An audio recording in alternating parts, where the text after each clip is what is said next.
refugio a refugiados. La pobreza sea percibida como una violación de derechos humanos. Protección de los derechos humanos. Que se cumpla la ley. La salud. La protección. Una vivienda digna. El derecho a comer. La tortura. La represión. Juicios justos.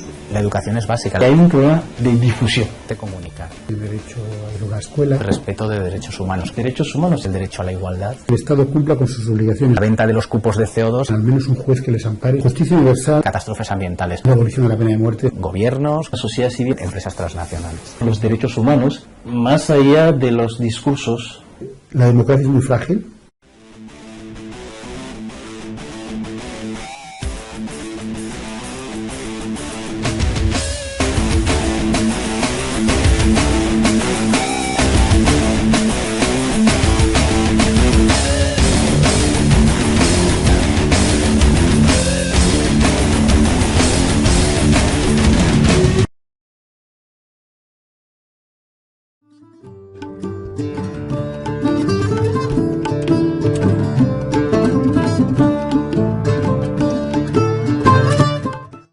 En África, partiendo de una constatación que es un poco la persecución de los defensores de los derechos humanos por los gobernantes.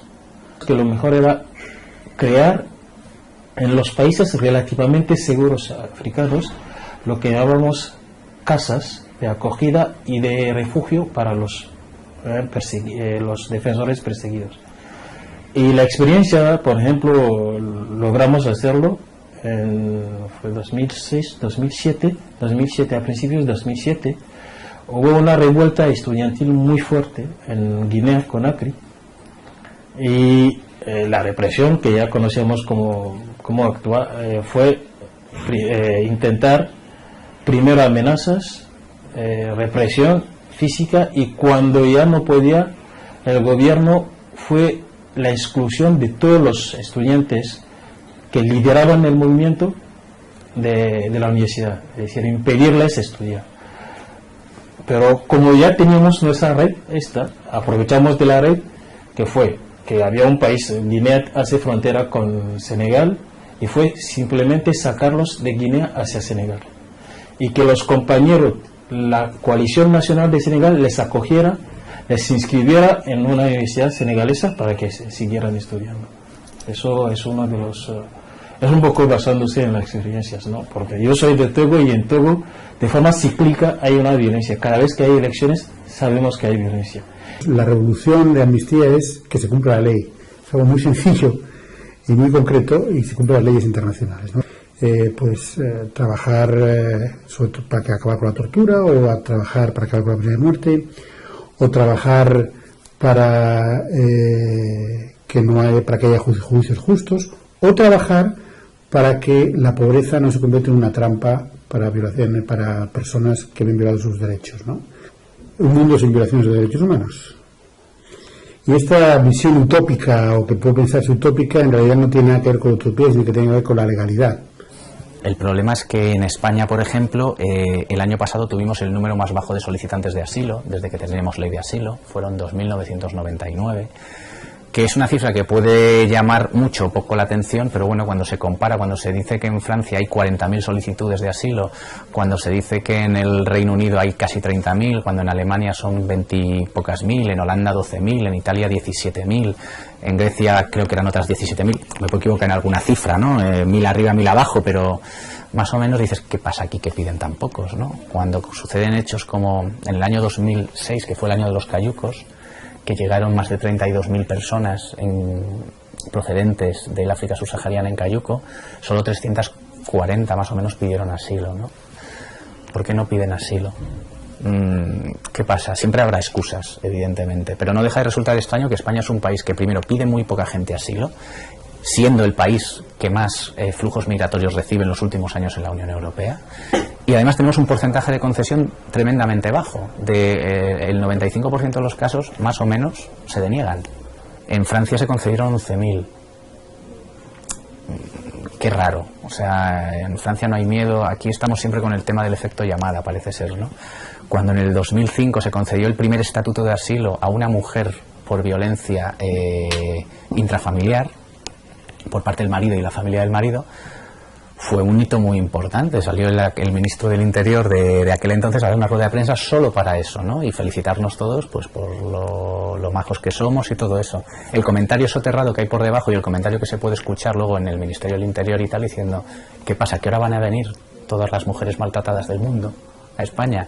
Bueno, siempre decimos lo mismo, igual que no han venido todos los perseguidos políticos del mundo, y eso está desde hace años, e igual que no han venido todos los gays del mundo a casarse y todas las lesbianas del mundo a casarse porque tengamos tal, pues tranquilidad, no nos pongamos nerviosos, y de lo que se trata realmente es que si ocurren una serie de casos habrá que protegerlos, ¿no?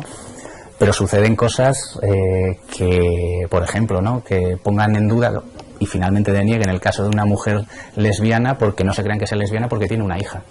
Mi experiencia ha sido muy diversa, porque tanto he estado en proyectos de emergencia como de desarrollo, incluso, qué raro, ver en ONGs, en misiones de evaluación para programar otros proyectos. Siempre hay dificultades y cosas buenas, pero en realidad cuando estás cooperando lo que más te ayuda es el resultado de lo que haces, y también el conocimiento de la gente, que te enseña más de lo que tú vas allí a enseñar o a programar, porque todas las sociedades, sean como sean, siempre tienen que aportar algo positivo. Lo que llamamos es el tributo, digamos, del vicio a la virtud. Es decir, hacemos un discurso bonito de los derechos humanos, pero que en realidad no respetamos. Y que hacemos todo para que se violen, y muchísimas veces, no hace mucho, hace 3 años, en 2007, a finales de 2007, no sé si os acordáis, hubo un caso de una rebelión en el Chad, y Francia pide a los rebeldes que le deja sacar la gente, los expatriados que estaban ahí. Los rebeldes se fían y utilizan, eso es una de las cosas que Francia lleva haciendo hace mucho tiempo, desde la guerra del Biafra, utilizar, por ejemplo, aviones supuestamente de la Cruz Roja para transportar armas. Aprovechar del tiempo que les dejan los rebeldes supuestamente para socorrer, lo que llaman el corredor humanitario, para más bien hacer entrar armas para las tropas gubernamentales. Claro, eso no puede ser. Es decir, genera desconfianza y hace que, claro, mañana nosotros como defensores de derechos humanos no estamos protegidos tampoco. Cuando es un poco lo que explicaba hace unos años, cuando vamos algunas veces a hablar de esto en países africanos, nuestra credibilidad muchísimas veces está en tela de juicio, desgraciadamente, por determinados comportamientos como esto. Las ONGs trabajan para que el Estado cumpla con sus obligaciones, no podemos sustituir al Estado.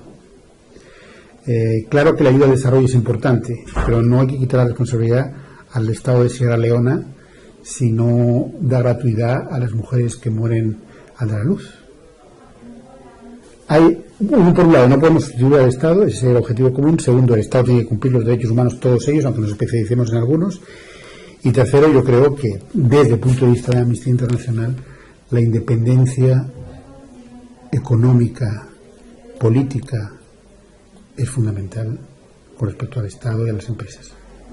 Vamos a tocar todos los derechos casi, y algunas veces alguno casi que no está, ¿no? Sí, porque nos vamos a encontrar con gente que ha sido perseguida bien por oponerse a un régimen, bien por no haber querido llevar pues un burka, bien porque es maltratada por el marido y no lo protege su Estado, bien porque no puede alardear, iba a decir no alardear, sino simplemente disfrutar de su orientación sexual en público y lo tiene que llevar en privado y cuidadito, ¿no? Además, nos vamos a encontrar con gente que por razones ideológicas o por razones religiosas o por razones de género, incluyendo la orientación sexual y la identidad de género, no va a poder disfrutar de derechos de asistencia sanitaria o de derecho a alimentos o de derecho a vivienda, o nos vamos a encontrar con gente que es despedida de sus trabajos por sus convicciones políticas o por simplemente no llevar la corriente de la voz cantante dominante, ¿no? Entonces realmente vamos a tocar muchos derechos, pero al final esos derechos, en nuestra perspectiva, van a confluir en uno, que es la protección que les podemos dar en España, o que por lo menos nosotros vamos a intentar, a esos casos, ¿no? Realmente es un derecho, el derecho de asilo, que va a englobar a muchos otros, en el sentido de que cuando te falla ese, solo te queda este otro.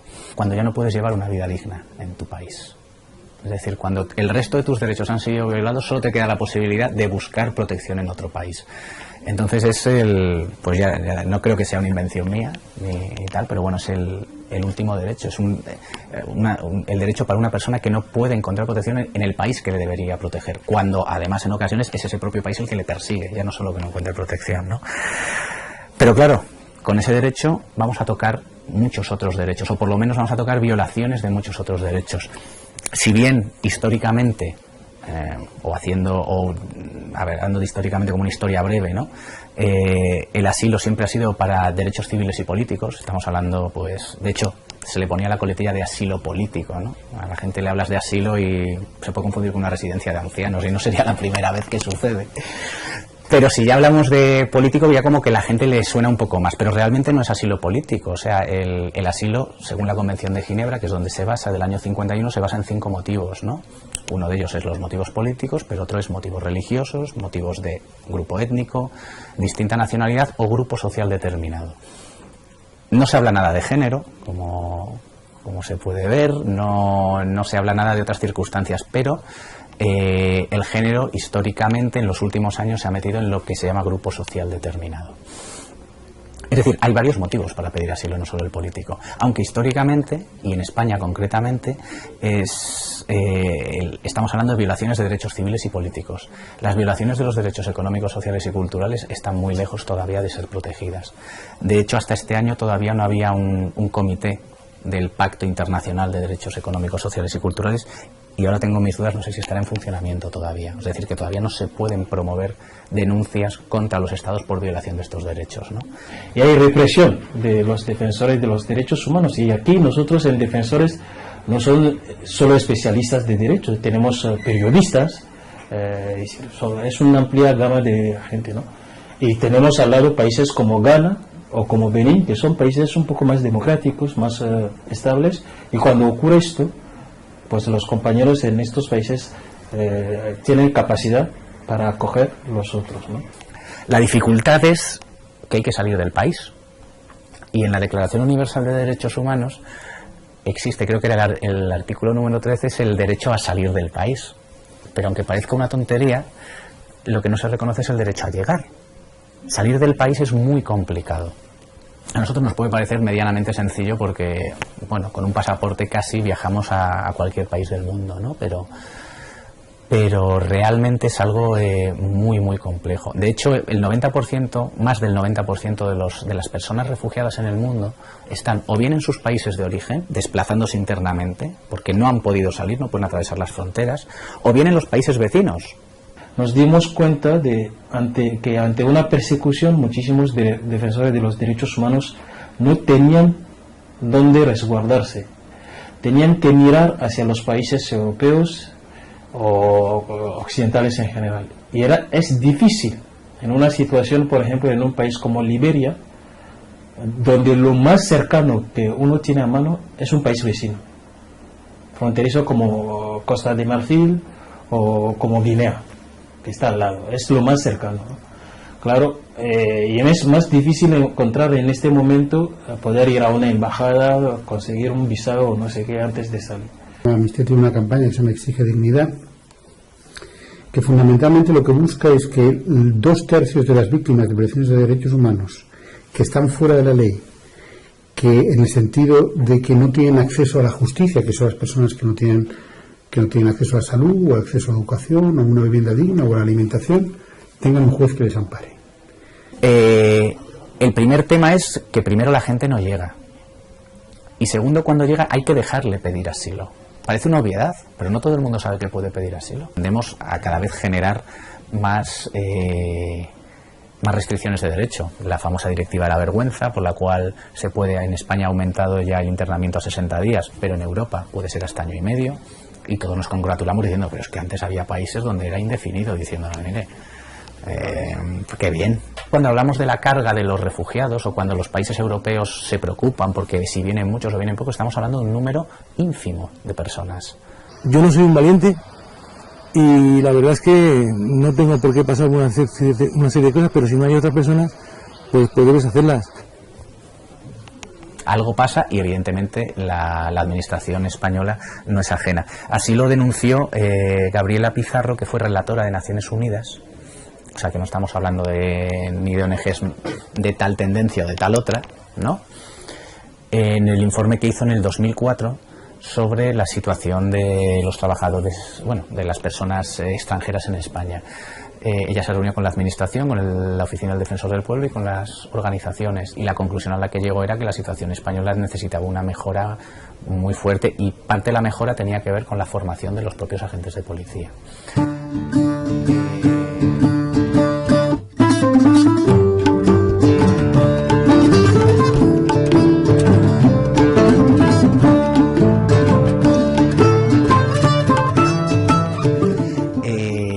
Yo creo que es muy importante educar, es muy importante. Lo que pasa que, claro, esto no está en las posibilidades de las ONGs, pero sí la posibilidad de incidir en el gobierno. Yo no sé si sabíais que la famosa educación para la ciudadanía en realidad se llama educación para la ciudadanía y los derechos humanos, pero se ha vendido educación para la ciudadanía únicamente. Unos cuantos, simplemente porque es el adversario político que ha sugerido esto, se levantan, montan toda una historia que yo no logro entender. Como uno objetor de conciencia a una asignatura que está enseñando a los niños lo que es el respeto a los demás y cuáles son sus derechos. Es un poco... Claro, el problema está ahí, el problema no está en la investigación o no sé qué. Hay gente que investiga. La desgracia, por mi experiencia, es también que se pone poco dinero en esto. Los gobernantes destinan pocos recursos a esto, aunque haya gente valiosa que se están esforzando para hacer el trabajo. Y claro, y estas discrepancias políticas que, bueno, yo no entiendo realmente. Si nos importa la educación y si nos importa realmente una convivencia pacífica, a mí realmente deberíamos abogar por ello. Para la protección de los derechos humanos, las ONGs deberían, o sería lo más positivo, en predicar con el ejemplo, que ya se hace porque somos un buen foco de atención, y desarrollar sobre todo una labor de educación y de respeto hacia las culturas, a la vez de asimilación, y de esa manera se empezaría la primera semilla, pero eso se tardaría mucho tiempo. Pero yo creo que la única manera, la educación y la educación y la educación. Y también tenemos que plantearnos si lo que nosotros queremos enseñar lo cumplimos. Una cosa muy difícil al nivel de igualdad, de la predicación de la igualdad, es que ni siquiera ellos nos toman como iguales, somos distintos. Luego, siendo una cosa ahí que no es extraterrestre para ellos, es muy difícil que puedan pensar que ellos pueden llegar a lo mismo, o siquiera a una mínima comparación. Somos tan distintos para estas personas que no sé, para también acercarse a ellos más. Sería una buena... que nos vean como iguales.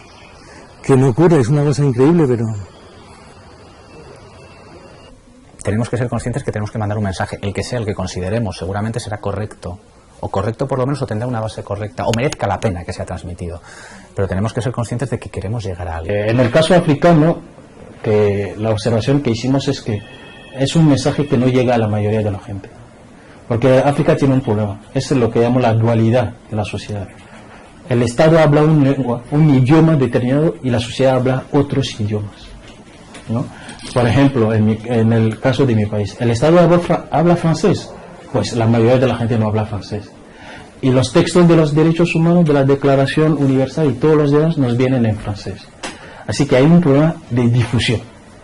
era justamente traducir todos estos textos en las lenguas nativas africanas y utilizar luego la radio, que ahí la tele no llega, pero la radio en cualquier pueblo africano llega, y eso, montar eso como lo que llamamos nosotros, también una forma de educar a la gente es lo que llamamos el teatro, una especie de teatro callejero, pero en base a los derechos humanos, ¿no? Pero difundiendo un poco esto de los derechos. Y la problemática mayor es esto en África, es decir, yo solía decir una cosa: cuando la gente no conoce sus derechos, no lo pueden defender. La comunicación es fundamental y tenemos que ser conscientes de eso, pero tenemos que ser conscientes en lo mínimo. Tenemos que ser conscientes cuando atendemos a una persona. Lo que tenemos que intentar es no decirle cosas, sino comunicarle cosas. Hay que llegar de alguna manera, pero hay que llegar no solo haciendo un vídeo, sino que hay que intentar hacer que ese vídeo intente comunicar, intentar romper esos esquemas que tenemos que tener claros. Yo, si doy una charla o me llaman para dar cualquier charla, no tengo que ir a dar una charla, tengo que ir a intentar cambiar cosas en la gente que me va a escuchar, aunque sea una persona la que venga a escuchar. Esa es la intención. Luego se consigue o no se consigue. Y para eso tenemos que aprender también, porque sí, podemos saber mucho, o en mi caso puedo saber mucho, que no es el caso precisamente, pero bueno, de derechos y de todo esto, pero que si no lo sé comunicar,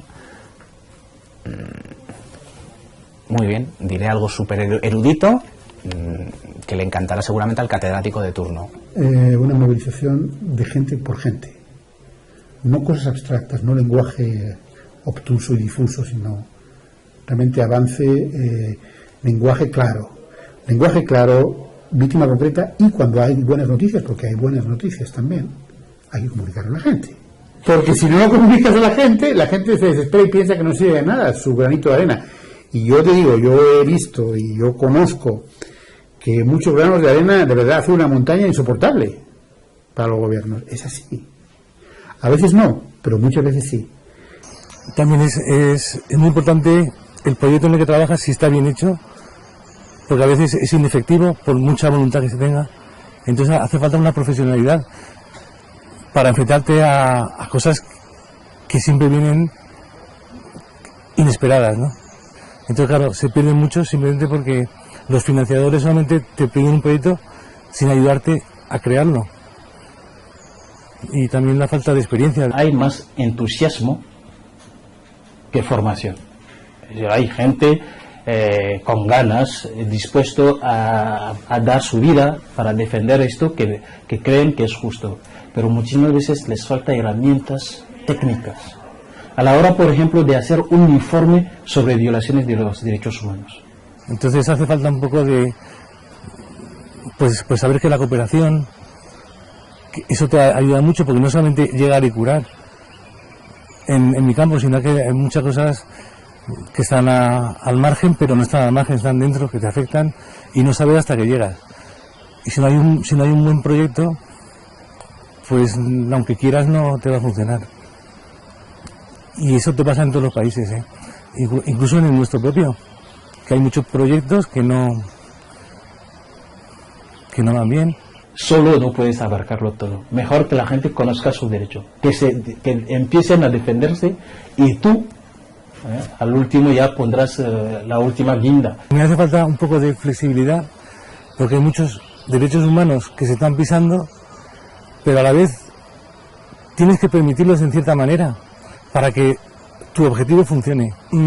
Si tienes que trabajar con un gobierno, como pasa en Centroáfrica, a cuestión de los problemas entre Hutus y Tutsis, si tienes que trabajar con un gobierno que es el que vulnera los derechos, es el que a la vez te permite ayudar a los que están siendo agredidos. Entonces tienes que llegar a un nivel de permisión para que te dejen. Luego se puede denunciar fuera del país para tu propia seguridad, pero tienes irremediablemente que hacer como que... Sí pienso que tenemos que hacer también una reflexión entre las organizaciones. Sí pienso que podemos utilizar muchos recursos que tienen otras organizaciones en favor nuestro, o al revés, prestar nosotros, aportar recursos, ¿no? Teniendo esa visión de derechos humanos. Esa visión esa visión global realmente, porque es que realmente los problemas son globales. La polución no se centra en un país, es una cosa que está ahí. Y la venta de los cupos de CO2 es algo que está permitido por el protocolo de Kioto, y ya existe hasta tráfico de esa venta. Y hay grupos armados, por ejemplo, en Colombia que controlan ese tráfico. O sea, es decir, con lo cual, de repente hemos llegado de la polución a grupos armados en un país concreto, ¿no? Jope, ¿cómo está el percal? Las empresas, como agentes que no respetan los derechos humanos y a veces los violan, es un elemento muy importante. O sea, junto a los gobiernos, junto a los grupos armados, hay un tercer elemento que son las empresas. Las empresas, como los gobiernos o grupos armados, pueden respetar o no respetar los derechos humanos.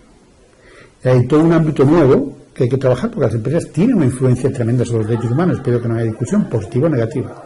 Dentro del Níger, la Shell viola los derechos humanos de millones de personas sin que se mueva un músculo.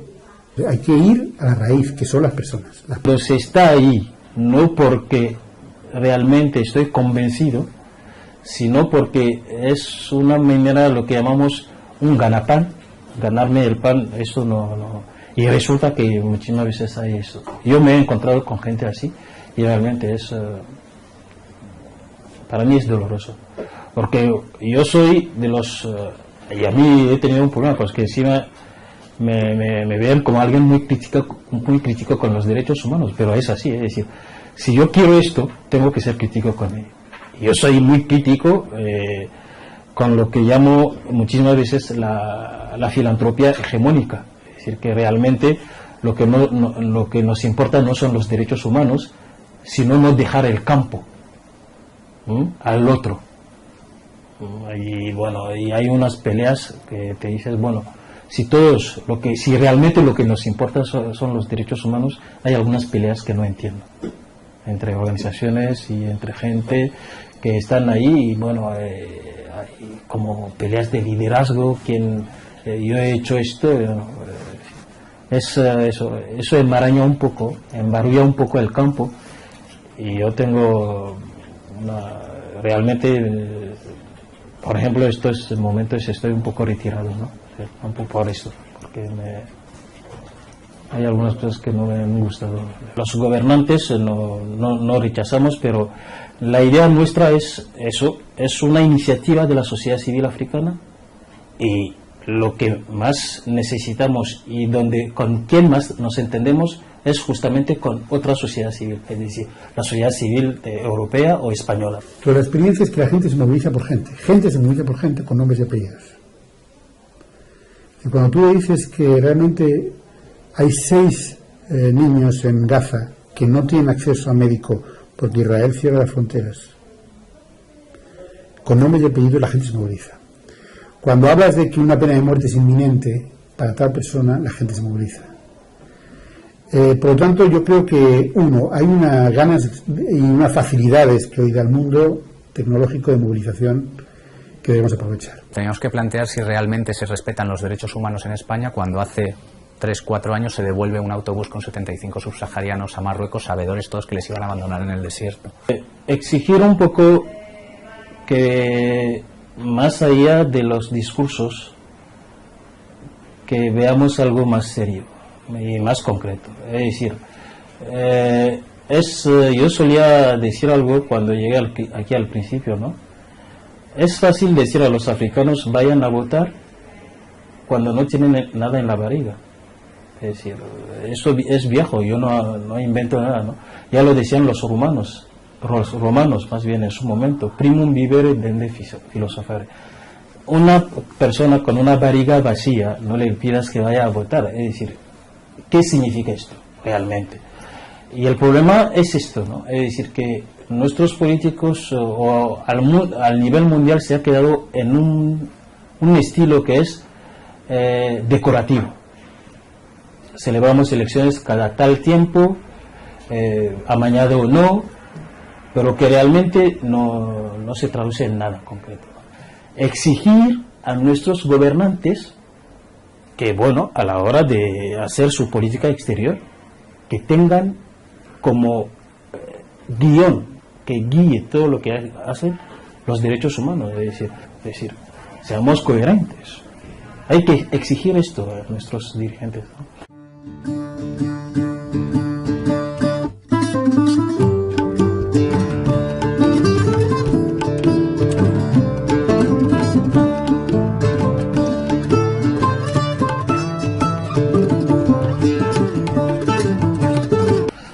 Bueno, bastante mal, tanto en el sur como en el norte. En el norte, la amenaza que veo va con los derechos económicos, sociales y culturales. Y todo esto a raíz, lo atribuyen a una cosa, la famosa crisis, ¿no? Y con esto lo que se está haciendo es una regresión total en lo que son los derechos, por ejemplo, a nivel laboral. La Oficina Internacional del Trabajo está poniendo el grito en el cielo porque ahí se ve una regresión y claro, es un poco normal, es decir, hay un miedo a perder el empleo que hace que la gente está dispuesta a firmar cualquier cosa y claro, y hay un aprovechamiento y es donde veo el peligro. En los países nuestros del sur, vamos a ver, muchísimas veces hay un dicho en mi tierra que dice que cuando los elefantes están en lucha, lo que sufre es la hierba, ¿no? Y claro, los países del sur y los ciudadanos del sur somos como la hierba en una pelea de elefantes. Yo creo que no se ha evolucionado nada. La evolución sí se puede cuantificar en cuanto a ayudas económicas, pero la voluntad de la gente es la misma. Ahí en nuestra sociedad del norte, pues sí, evoluciona porque puedes dar una ayuda a una ONG y te quitas de problemas, pero tu mentalidad sigue siendo la misma. El futuro de los seres humanos estará cuando salga del pueblo y quieran cambiar. Y creo que cultura, respeto a otras culturas, cuando eso cale en la sociedad cambiarán, pero por arriba no se arregla. La Unión Europea, por ejemplo, se define como como espacio de libertad, seguridad y justicia. Y sí, es verdad que en la Unión Europea en muchas cosas se ha mejorado. Y si nos comparamos con el resto del mundo, realmente estamos en un momento alto de respeto de derechos humanos. Quedan muchas cosas por hacer. En el caso de España, por ejemplo, no se habla de derechos humanos en la Constitución, sino que se habla de derechos fundamentales, que bueno. Pero los derechos fundamentales son los civiles y políticos. Cuando empezamos a hablar de los económicos, sociales y culturales ya no se llaman derechos, ni humanos ni fundamentales, se llaman principios rectores de la economía. Cuando lo que dice la Declaración Universal de los Derechos Humanos es muy clara, son derechos humanos, ¿no? Pero aquí ya les bajamos de escalón.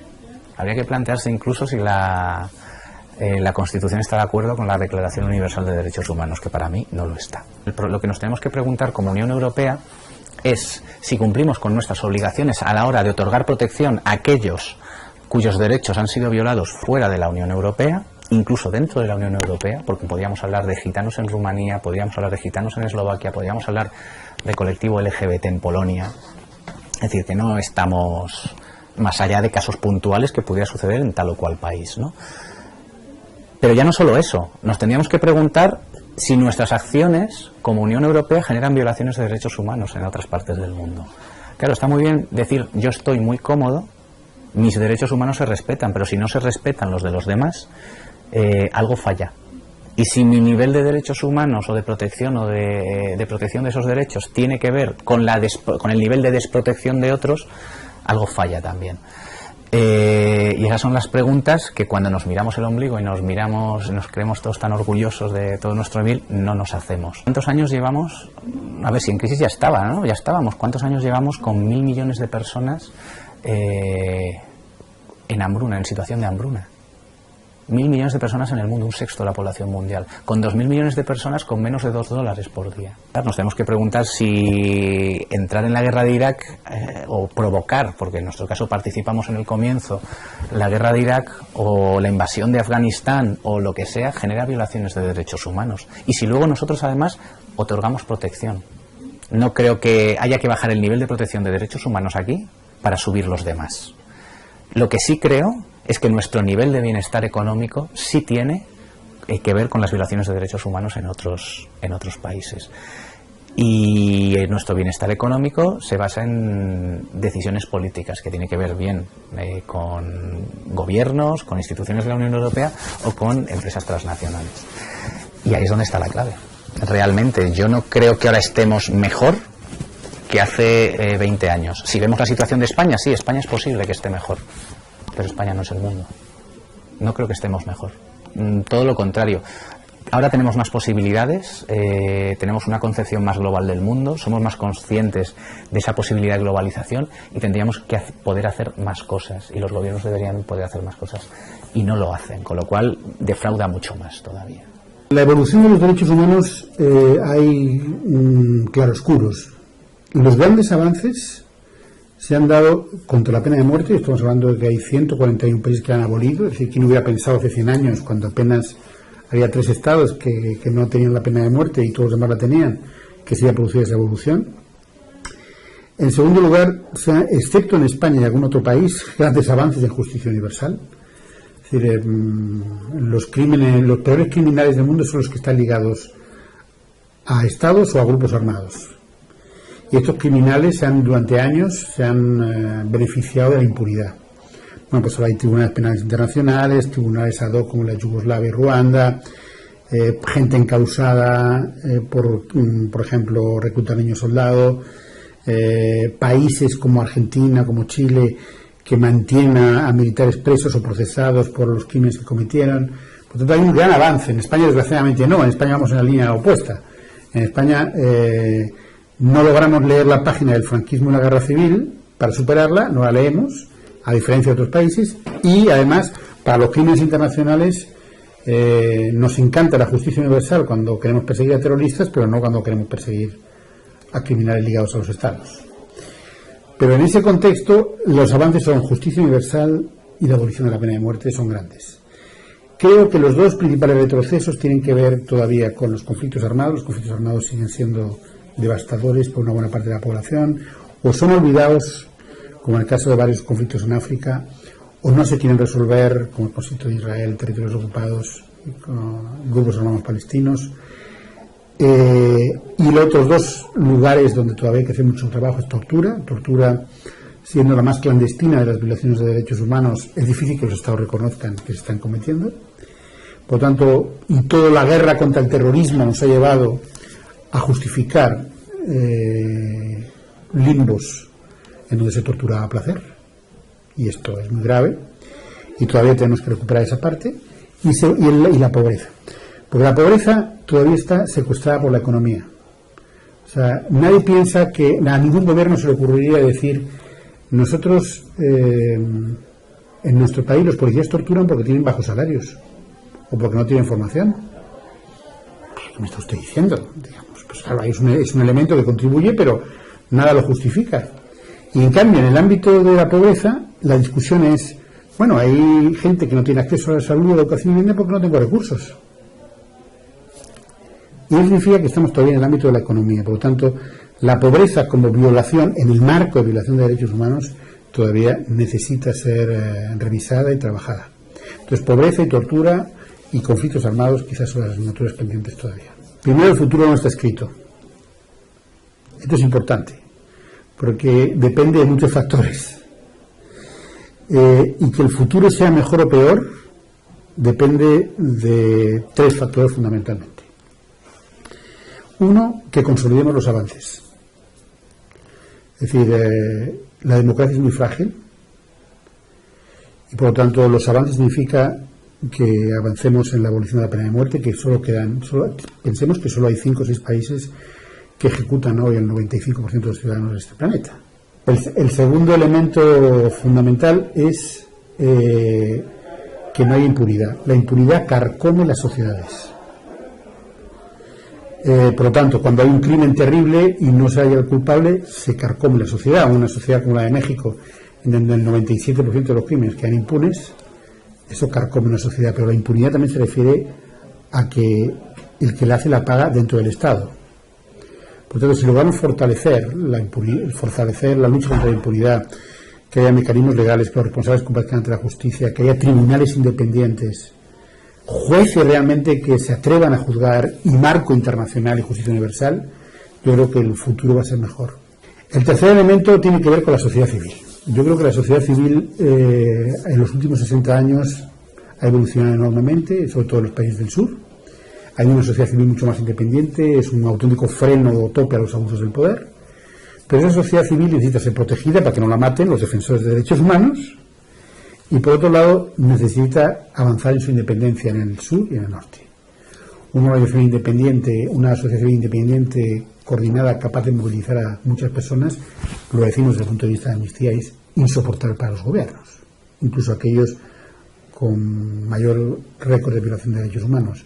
Es muy difícil resistirse a 100, 150.000, 200.000 personas trabajando juntas en un objetivo. Pero si la sociedad se fragmenta, si el Estado la coopta, si se sustituye, si las ONGs son sustituidas por el Estado, o el Estado la reprime, y como ocurre en Rusia, por ejemplo, y las sociedades civiles se ven fragmentadas y acosadas, hemos perdido la batalla. Por lo tanto, el futuro no está escrito, pero si logramos consolidar los avances, si logramos centrar que haya mayores criminales que comparezcan ante la justicia, especialmente del Estado y de grupos armados, y una sociedad civil independiente y movilizadora, el futuro será mejor. El futuro de los derechos humanos. A ver, la clave de bóveda de todo son los derechos humanos. Y esto no es una frase hecha. Pero no puede haber nunca un derecho por encima de otro. Porque si existe un derecho por encima de otro, significa que tiraniza a los demás. Si sobre la libertad de expresión se puede hacer cualquier cosa, si por el derecho a la seguridad se puede hacer cualquier cosa o vale cualquier cosa porque es el derecho más importante, vamos a ir menoscabando el resto de derechos. No queda más remedio que realmente ponerlos como hablábamos al principio, ¿no? Derechos indivisibles, universales e interdependientes.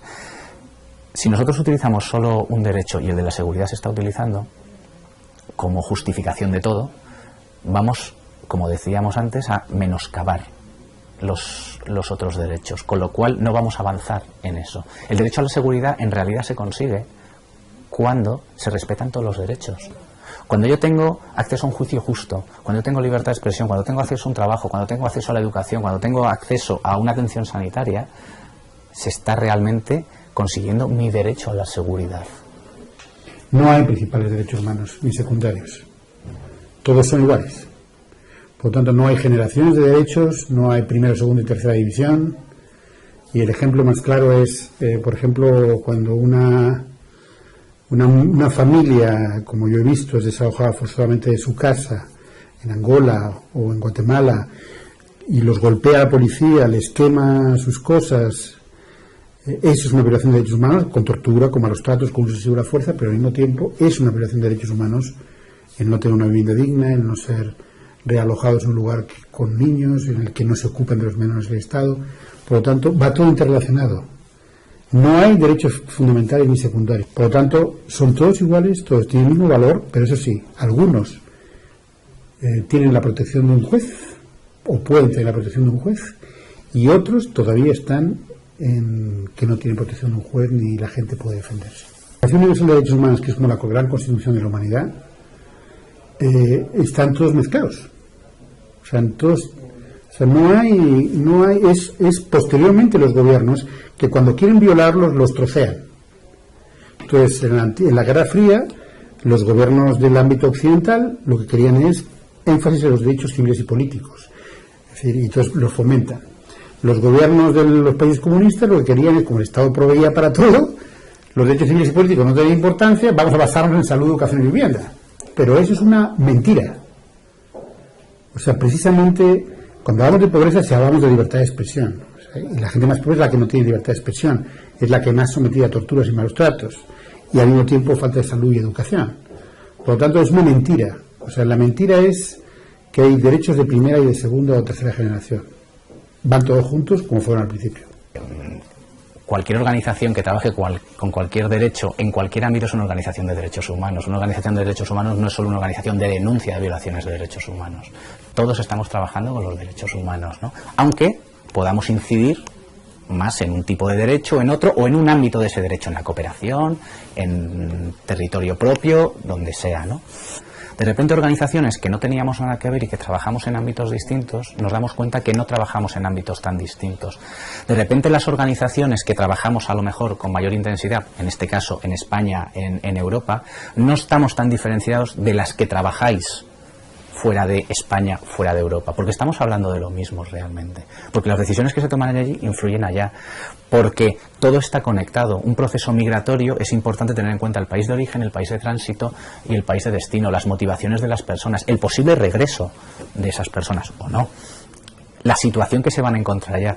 Todos estamos trabajando en ámbitos de derechos humanos y empezamos a ser conscientes y a superar realmente esos compartimentos estancos que parece que se han hecho, ¿no?, en el tercer sector, que son un poco como ayuda humanitaria, cooperación al desarrollo y pues trabajo en los países de llegada, de acogida. Pero estamos todos debajo del mismo paraguas y empezamos a darnos cuenta de eso. Y empezamos realmente a ser capaces de transmitir eso. Tenemos que ser muy autocríticos porque estamos aquí realmente. Sí, surgimos en un momento, unas por unos aspectos, otras por otros, pero estamos en lo mismo. Y si no lo vemos, la frase esa de divide y vencerás se nos aplicaría perfectamente. Necesitamos trabajar en el ámbito de dignidad, pobreza, con mucho más otra gente que comparta la cuestión de que la economía, la agricultura, el comercio no son el punto de partida para luchar contra la pobreza. El punto de partida para luchar contra la pobreza son los derechos. Y a partir de ahí la agricultura y el comercio. Pero son los derechos. Que la pobreza sea percibida como una violación de derechos humanos. Y mantener cosas fundamentales, en nuestro punto de vista, la independencia desde Amnistía, la independencia financiera, el que nos financia la sociedad y no los estados, y la imparcialidad. No importa el régimen. No importa si un régimen es una dictadura, una democracia, o qué tipo de dictadura o qué tipo de democracia. Si alguien es torturado, hay que denunciarlo. Si en algún lugar alguien no tiene acceso a educación y una niña no tiene acceso a educación, hay que denunciarlo. No importa el régimen político. Y eso, la imparcialidad, la independencia, la movilización, una investigación como la que tiene Amnistía rigurosa, es importante. Hay una sensación que yo siempre tengo y es que Amnistía es estupenda hasta que se ocupe de tu país. Pero cuando se ocupa de tu país, y en este caso siempre provoca reacciones, ¿no? Es estupendo que hablemos de la tortura en Guantánamo. Pero si hablamos de la tortura y los malos tratos en España, hay reacciones encontradas. Por lo tanto, esa dimensión universal de Amnistía hay que mantenerla a toda costa. Porque no puedes realmente dedicarte a tocar solo un derecho. Todos los derechos son universales, indivisibles, interdependientes, ¿no? No tiene sentido tener derecho a votar y no tener derecho a comer, ¿no? Derechos humanos es todo. Entonces, cuando hablamos de desarrollo hablamos de derechos humanos, que cuando hablamos de lucha contra la pobreza hablamos de derechos humanos. Y lo que Amnistía hace es, llegando, por ejemplo, en todo el ámbito de pobreza, es hablar de que derechos humanos significa también rendir cuentas. Entonces, cuando el mundo de las ONGs y sociedad civil, de que formamos parte, hablamos del enfoque de derechos humanos, no hay que olvidar que el enfoque de derechos humanos significa rendir cuentas. Y rendir cuentas no con indicadores, sino rendir cuentas del Estado. Y que si el Estado comete violaciones de derechos humanos, alguien debe responder ante la justicia. Y hay una gran asignatura pendiente para todos nosotros en el ámbito de pobreza, y es: no puedo ser yo el único, o no puede ser solo Amnistía la única organización que se sorprende de que, a pesar de que son demolidas viviendas, por ejemplo, en Israel, de 5.000 viviendas desde que empezó la intifada en el año 2001, o de que el gobierno de Zimbabue utilice los cereales para reprimir a la población política de oposición que no está de acuerdo con su gobierno, o que en Angola se desaloja a 6.000 personas de un día para otro de sus casas. No puede ser yo la única persona que me sorprende de que eso no produzca inmediatamente que alguien se lleve ante un juez. Pues primero, fundamental es el derecho de la salud universal, que eso es lo que te introduce a tu trabajo profesional, y también a partir de ahí, como tu objetivo es la salud, tienes que entrar en otra serie de derechos, porque hay carencia de todos. Entonces te vas implicando y acabas en otros sectores, o que lo más importante son los más básicos, incluso antes que la salud, es la comida y la ausencia de violencia, de sitio seguro. Pues fundamentalmente la igualdad es en lo que se basa todo, porque no hay igualdad nunca. Hay una gran diferencia estatus, de culturas. No creo que se pueda diferenciar realmente de derechos humanos en el norte y en el sur. Mientras sigamos con esta definición de países del norte y países del sur, los derechos humanos en el norte estarán siempre a un mayor nivel que en los países del sur. Nosotros no queremos ser una organización, queremos ser un movimiento. Entonces, nuestra ambición es ser muchos, cualquier persona. Debe ser capaz de luchar contra la pena de muerte, contra la tortura, desde su casa, con el ordenador o con gente. Por tanto, las necesidades es ser un movimiento mucho más grande y sobre todo que ese movimiento y esa capacidad de influencia llegue al sur. Bueno, yo soy médico, he trabajado en algunas ONGs, no por el amor a las ONGs en sí, sino por el trabajo. Y cuando tienes que salir, pues cuanto antes mejor. Así vas cambiando de una a otra, porque no siempre se puede con la misma, pero siempre pensando en lo mejor a la gente que vas a ayudar. Mozambique, Mauritania, Centroáfrica, Burundi, Sudamérica, algunos. Ya ni me acuerdo. ¿Me estás destrozando los esquemas? Pues no, es que la verdad es esto, ¿no? Es para que sepáis lo que es la realidad. Y muchas veces esto, hay lo que llamo, en francés, no sé cómo se dice en español, pero en francés se llama angelismo, ¿no? El angelismo, como ángeles, es decir... También una actitud ante la vida. ¿Cómo lo llevas? O sea, ¿cómo mantienes la alegría o la esperanza o qué sé yo, ¿no? Y si esto tendría que ser, joder, ya sabes que le van a denegar, dices. Y yo no me lo había planteado en ese momento nunca. Y al final te das cuenta que lo que realmente te llena es el trabajo de la gente. ¿Cómo sale la gente adelante? Para que nos entendamos, es decir, no llegar a terreno pensando que esto es, no sé, es un cuento de hadas, ¿no? Sí. No, porque no es un cuento de hadas.